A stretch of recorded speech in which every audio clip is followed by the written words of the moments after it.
Excited, you guys. Today we have such a special person in store for you today. Her name is Kathy Love, and I just recently met her through the Outlier Project, but I feel like we've known each other for years. We have so much things in common, definitely commonalities, and I'm so excited for you to hear what she has and the offering she has to help you with what you're going through.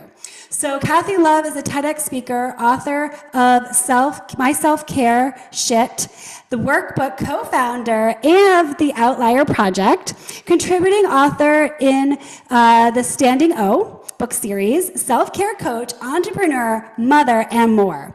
Having coached hundreds of classes focused on self-care, she realized that the need for one place to keep all of the lists that she makes up who are in. Kathy grew up near Buffalo, New York, go Bills, and now lives on the Connecticut shoreline where she loves to spend her time by the beach. Watch her TEDx talk, The Choices We Make, and learn more about self-care and healing from codependency at kathy-love.com. Wow. Kathy, welcome to the Robyn Engelson podcast. I'm so glad to be here. I can't wait to finish or continue the conversation that we started when we met a couple weeks ago. I think it's only been a couple weeks. I think so. We have so much more to say. So I'm excited to talk to you today. Amazing, amazing. Yes. So let's just dive right in. You know, I think self-care is such an important topic that is not necessarily talked about a lot, but seems to be a hot topic now, and everyone defines it differently. I share that self-care is necessary, it's not selfish, and then there's different things that we can do to bring self-care into our lives, right? Because living with autoimmunity, self-care is so important, right? So listeners out there, I want you to think about the self-care that you do or lack thereof and what we're sharing here today and how that can help impact your life living with autoimmunity. So Kathy, share with us a little bit about what does self-care mean to you and how do you apply it in your daily life? Right. So I always say self-care is more than going for a massage or getting your nails done. Years ago, I had no idea what self-care meant. And when I was really going through some tough times, everybody kept saying to me, you need to take care of yourself. You need self-care. And I honestly Googled, what is self-care? I had no idea what it was. And so what I thought it was going for a massage. That was one thing, or getting my nails done. And I couldn't afford to do those things. And I had 3 younger kids at the time. I didn't have time to do those things. And so I had no idea what the other options were. But now what I know self-care to be is everyday tiny practices that keep us in the moment, like using our breath. It's the way we talk to ourselves. Our self-talk is so important. It is connecting to ourselves and really knowing who we are, what we want, what we like, what we believe in. It's really a deep connection to ourselves so that we can get what we need and make ourselves the healthiest, happiest version of ourselves that we can be. I love that, especially what you said about a deep connection. I call that heart-centered, because if we are not connected to our heart, then we are not connected to ourselves. Therefore, we cannot have self-love or self-compassion. And, you know, having the tiny practices is the small daily wins that get us to the bigger goal. And it's the practices every single day that we do. Breathing is, I think, simple yet underrated, right? Because not many people do it, and so many people are breathing from their chest versus breathing from their gut, and that's where your health is from, is your gut, right? And breathing from your chest is just, it's stress, it's anxiety, it's illness, and there's different things that it means. But when you're truly breathing in a practice of intentionally inhaling and exhaling and connecting to your heart, there's so much good that can come out of it, and so much self-care, right? Because yeah, you're right, it's not just getting a massage saying, oh, I'm going to get a massage and escape the world for an hour. Well, what are you doing after that, right? What did you do before that? How did you arrive at that massage, and why are you there, right? There's so many things that go into play with that. So, can you share with us, Kathy, some of the tiny practices? I know you mentioned breathing, but what are some of the other things that you do or recommend for self-care that are the tiny practices? So I like what you said about the massage because I used to come in hot, right? I'd be like trying to get an hour out of my day and I would be so stressed. I'd be speeding to get there. I'd be so stressed to get there. And the minute it was over, I would flip my phone back on and I would just start right back in it. And so the effects were not long lasting, right? And so you said that the breath is so simple, but but people are not. I mean, if you ask people, and I notice people a lot when I'm talking to them that they're holding their breath. So it's not taking those deep breaths, but it's also not breathing at all. Mm-hmm. They're really holding on. So in the beginning, when I'm talking to people, coaching someone, I have them just practice, just start out with breathing for 1 minute. No breathing technique, just honestly, just setting a timer for 1 minute and taking and just breathing regularly, whatever is regular for you at that time. And it's incredible how much changes in that 1 minute. And then we can build on that. There are different breathing exercises. So so the way that I practice self-care is really being able to listen to myself and what I need. So by practicing my breath and knowing what it feels like to relax my body and to be in a relaxed state, now my body knows when it starts to get nervous or anxious, and it reminds me to take that breath. So it's that practice. It is paying attention to my body. I mean, if we want to talk about food and nutrition, it's when I'm hungry, what feels good when I eat it, being mindful about food. And that's something I've been working on. I mean, that's what we were talking about the last time we Yeah, we spoke. were. But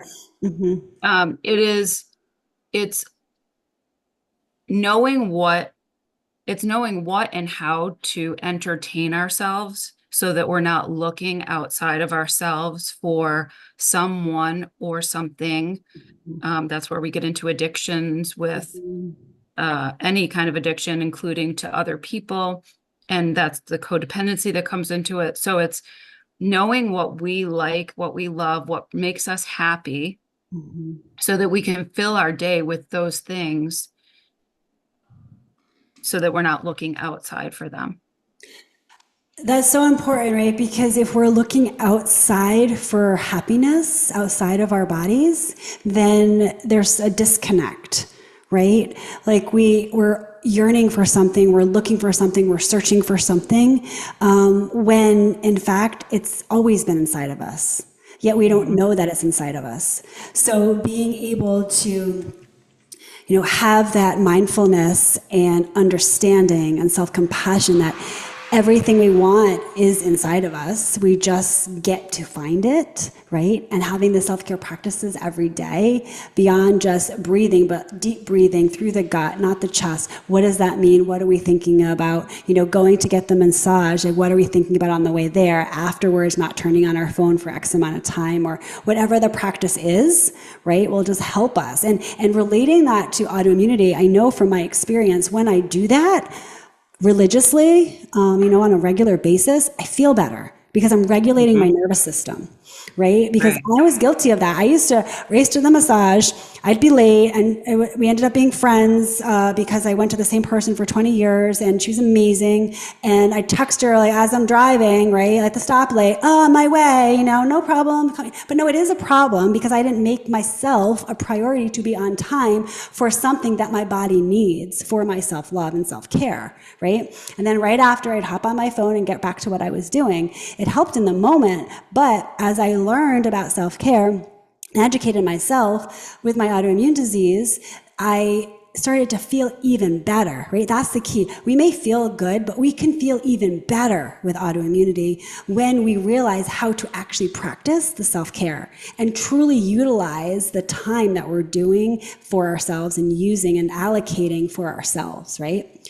Right. And what you were doing in in those little promises that you were making to yourself Mhm. was you were building up your trust in yourself to follow through and to take care Mhm. of Mhm. your mind and your body. Yeah, yeah. And trusting yourself, learning to trust yourself completely is self-care. Mhm. And a lot of times we come in and we to this awareness that we really don't trust ourselves to make the right decisions with people, food, careers, whatever it is. We don't really trust ourselves. Mhm. And so making those small promises are so important. If we don't trust ourselves, it makes it harder to set healthy boundaries. And healthy boundaries are self-care. Mhm. They But absolutely are. we can't do that Yeah. until we connect to ourselves. We know what we need. We trust ourselves that we're making the best decision for ourselves, Mhm. and then we can set those healthy boundaries. Absolutely. That's such a great point, Kathy, because I know, with autoimmunity, when we first get diagnosed, we're like, we don't trust ourselves at all because we're like, how did we get this? What even happened to our body? Why is this happening to us? So how could I even, or anyone who has autoimmunity, the listeners out there, how could you even trust yourself, right? Like it has something happened out of your control, right? But Right. then you learn how to heal yourself, or maybe you're silently suffering, right? There's so many people that are still silently suffering with autoimmunity, and you haven't learned those healthy boundaries, right? And healthy boundaries are self-care.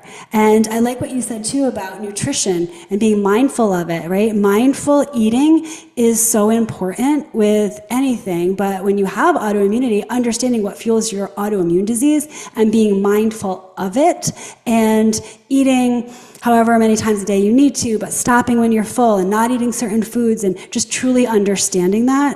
And that is self-care.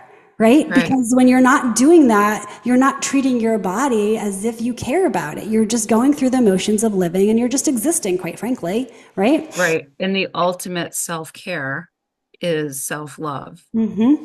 And until 100%. you love yourself Mm-hmm. completely, Mm-hmm. it makes it harder to make the choices to take Mm-hmm. care of your body. Yep. But as the more you love yourself, when I equate it a lot to we might be mothers, we might have children, we might have children in the neighborhood if we don't, but we would do anything to protect that child.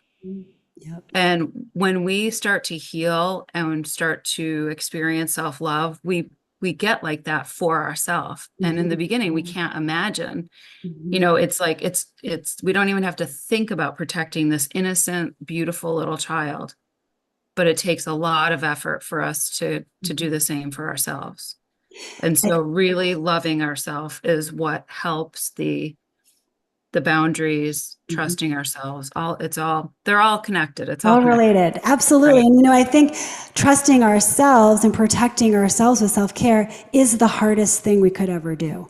It's so much easier to take care of somebody else, right? Exactly. Right. Especially if you're suffering from something like autoimmunity or an illness or something to that effect. It's so much easier to care for and project your love outward than it is inward, And right? that's how we disconnect. Mm-hmm. Yep. We start to only worry about what other people like to eat, what they want to do, where they want to go, and we stop making decisions for ourselves. Yep. And decisions are important because we might make a decision that goes the way we want it to, or we might make a decision that Mm-hmm. doesn't, and then we That it learn is. something from it. But when Yes. we stop making decisions, we lose some of that confidence in ourselves. And it's just this bit of a Mm-hmm. spiral until we Yep. forget who we are, what we like, what we want to do, all of Mm-hmm. those things.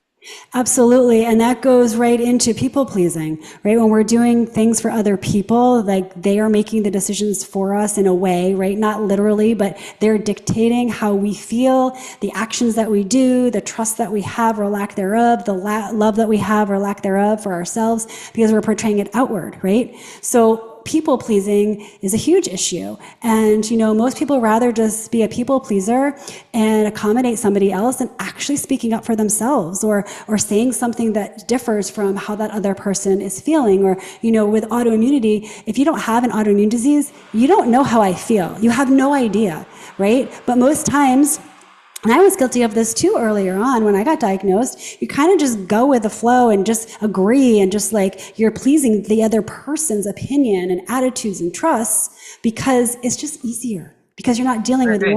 your own stuff, right?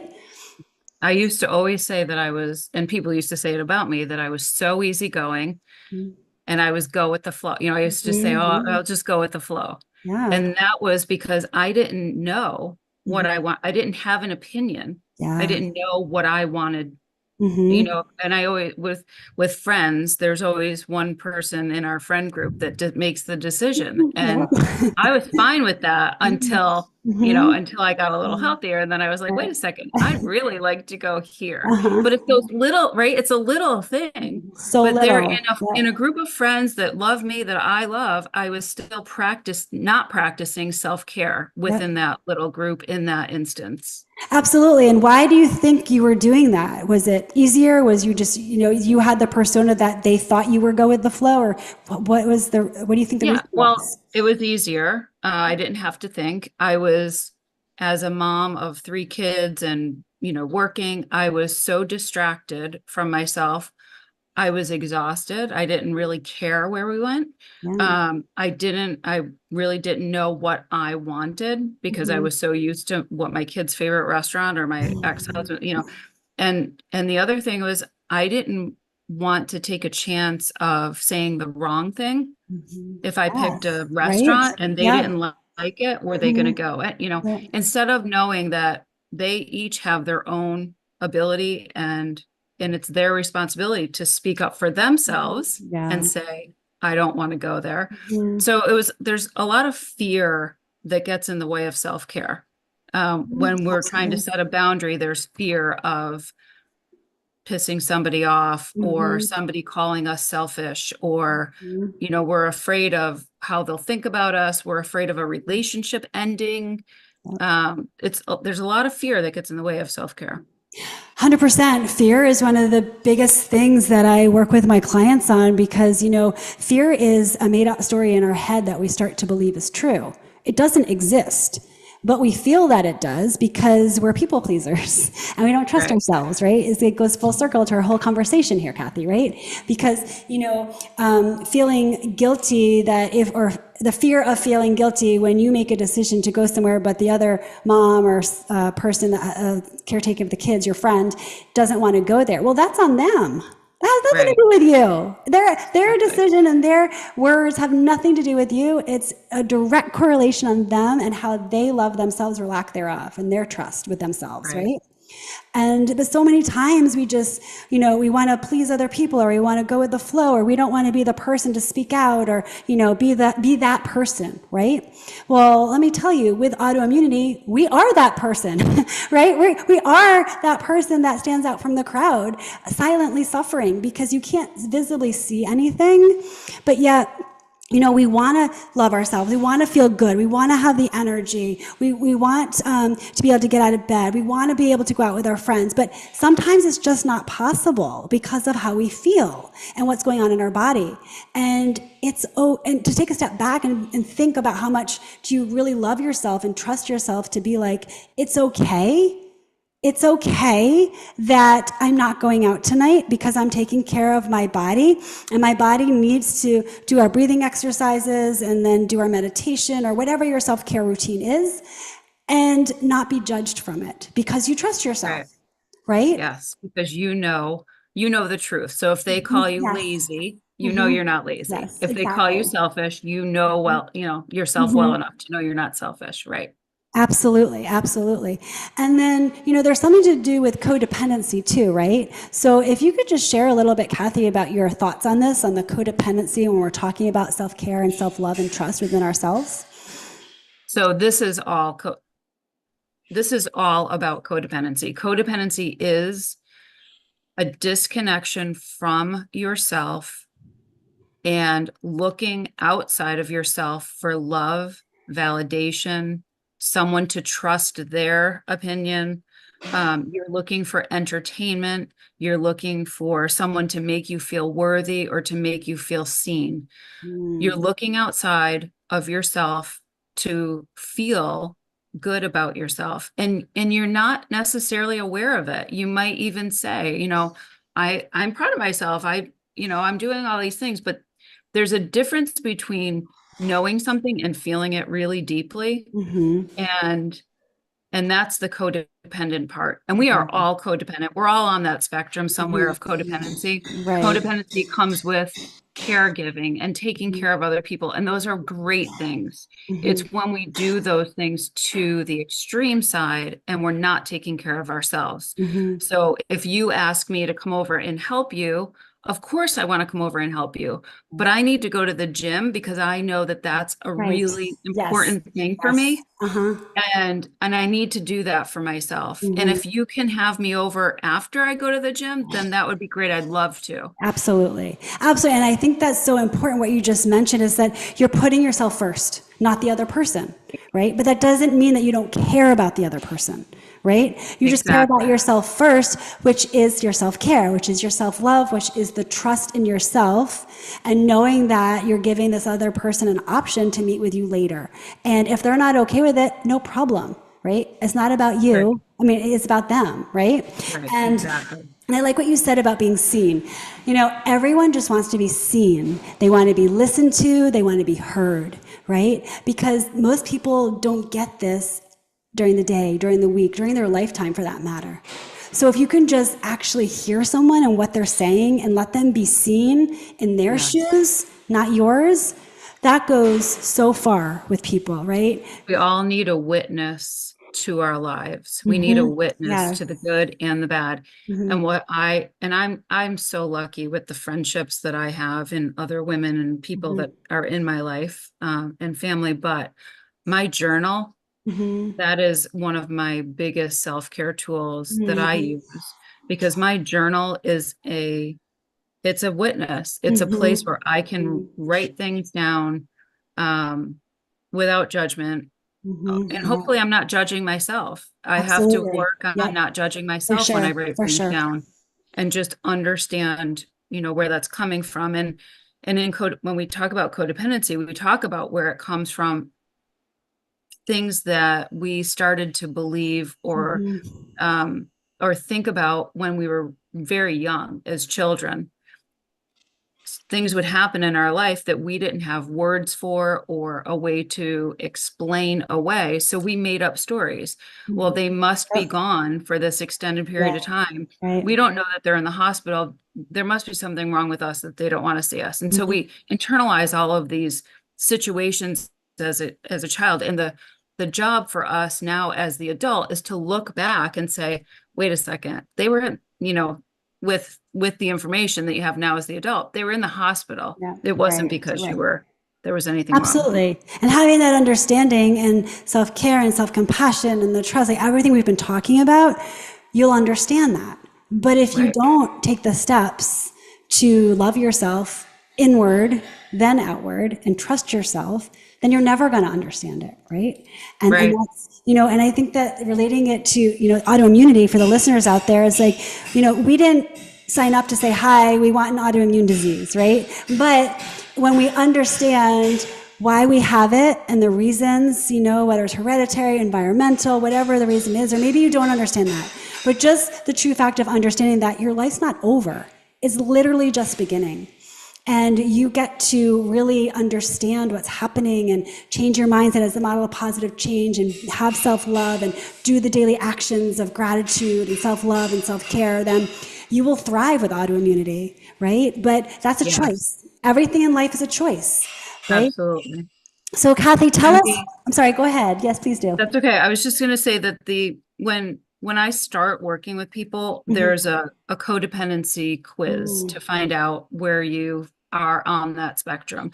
And there are hundreds of questions, and typically people score pretty high. The people that I'm working Oh, with are coming to interesting. me for a Yeah. reason. They're Yeah. struggling, right? So Right. That makes they score sense. pretty high, and they start to, I can tell, I can see that they're getting discouraged immediately Mm-hmm. because they come to me at 40, 50, Mm-hmm. 60 Yeah. and feel like they've been this way their whole life, and how could they possibly change? Mm-hmm. But the beauty of self-care is that once you start practicing self-care, it takes all of those symptoms behaviors, beliefs. It Mm, takes all of them down at the same time. yes. So the Oh, healing happens very quickly, much more quickly than you could imagine. that's amazing. And how Than most. beautiful that is. How beautiful that is for people, Well, right? it's good news, Yeah. right? It's So like, great. okay, Oh so my you've gosh. noticed all this stuff. Okay, Yes. great, because now we can start to work on it. Yes, exactly. Then you can start to do the work. Exactly. Yes. 100%. Oh my gosh, that Yeah. makes me so excited. I love that you just Yeah. shared that. And tell listeners out there, Kathy, how can they get in touch with you if they want to reach you and talk to you further? Yeah, I would love that. I'm on all the social medias, Instagram, Facebook, and LinkedIn. My website is kathy-love.com, and that'll have links to all of the social media. Amazing. And I understand you have a book you'd like to share with us too. Well, my self-care shit, the workbook, is the one. I have it right here. This actually came from, it's a collection of it's a list keeper, right? And so when I Okay. was doing my healing, Uh-huh. I needed a place to write down the things that I loved, the Mm, places I wanted to go, yes. the times I knew that I could trust myself. Like I was keeping track. I had all these ideas of how I had screwed everything up. And so I started to keep track of the Mm-hmm. good things, the things I Love could be that. proud of myself Mm-hmm. for, Mm-hmm. and a vision of my future life. And so I put them all together first for my clients and then ended up putting it into the book. So it's something that you can open up, start to fill out, put it away, and come back to it.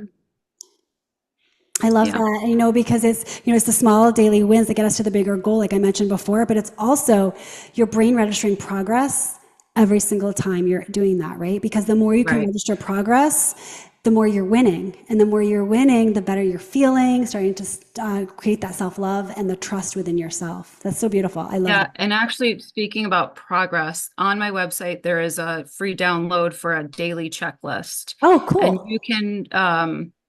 you can personalize it and put in the things that are important to you to do each day. Uh-huh. And then there's a mark for you. And you can either print them or there's a fillable PDF that you can do it Oh, that that's way too. awesome. Oh my gosh, I'm going to do that when we're done recording. Yeah, and I I have a can't copy of my wait. book coming to you. So Amazing. Oh, thank you. Thank you. So I'm yeah, all about, because I coach my clients on, making a list every day and then checking off once you've done it because yeah, you're winning, winning, winning, right? So right. we're definitely in alignment with our mindset and how we're helping people. So thank you Definitely. so much, Kathy. This has been an incredible conversation. I'm grateful for you and that our lives and worlds collided a few weeks ago. And I wish you all the best. Thank you so much for talking today. Well, I feel the same way. I would just want to keep talking. So we'll Me have too. to do this again. Sounds Thank great. Thank you. you so much. You're welcome. Bye.